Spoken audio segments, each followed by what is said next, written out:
Hello, my name is Wayne and I am here to tell you about the general principles of motivation. Oh, yay. Let's get this show on the road.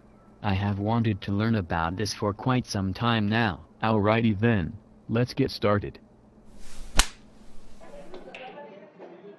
So tell me what you know about motivation. Well, I know that it helps a person accomplish something that they may not want to do. That's pretty good. Motivation can cause an individual to behave in a particular way at a particular time. Motivation can also be known as drive. There are many different drives that direct a person to different goals. What kind of goals? For example, if somebody was very hungry, then they would be motivated to get off the couch and go get food. The goal would then be to find the food and eat it. Well, that makes sense. So if I am hungry, then I would be motivated to eat. My goal would then be to find the food and eat it. This way the hunger will go away. Exactly. Let's learn a little more about motivation.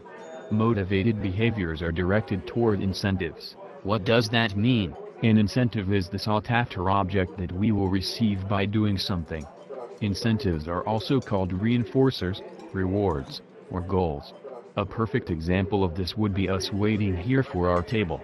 Our incentive in this case would be us getting our food. We wait for all of this time because we want our meal. That makes sense. So then let's say that this restaurant was horrible and their food was no good. Then we would have no incentive to wait an hour for our seat. Exactly. Well done, Steve. Well, that was quite a long flight. I feel like my back is broken. Me too, Wayne. And they didn't feed us or offer us any water the entire 4 hours. #rude. I know, that was crap. Anyways, let's continue with motivation. Like I said before, there are different drives in motivation.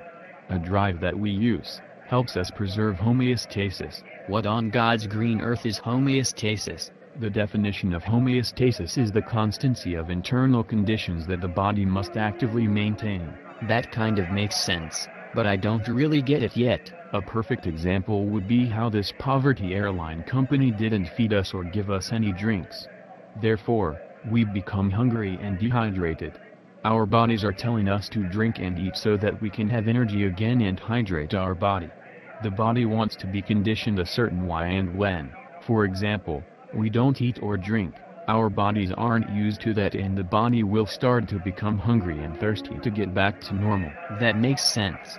That's also why when I am outside in the horrible tundra, called Illinois, I want to get back inside.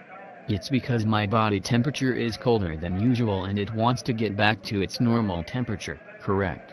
That's my boy, Steve. The last thing I want to talk about is the central drive system. This is a set of neurons in which activity constitutes a drive. Tell me more, Wayne. For example, if you were hungry, then the neural circuits for that would be different compared to the drive for sex. You will receive and integrate the various signals which will then raise or lower the drive state. This is why you feel hungry or have a high sex drive. Well, that's something new. I was always wondering what allowed me know when I was hungry and what made me have a high sex drive. Thank you so much for helping me learn a little bit about the central drive system. And a whole lot about the general principles of motivation. No problem, man. Hopefully you will be able to take what I have taught you today and teach others. Good luck on the test Thursday, you will do great.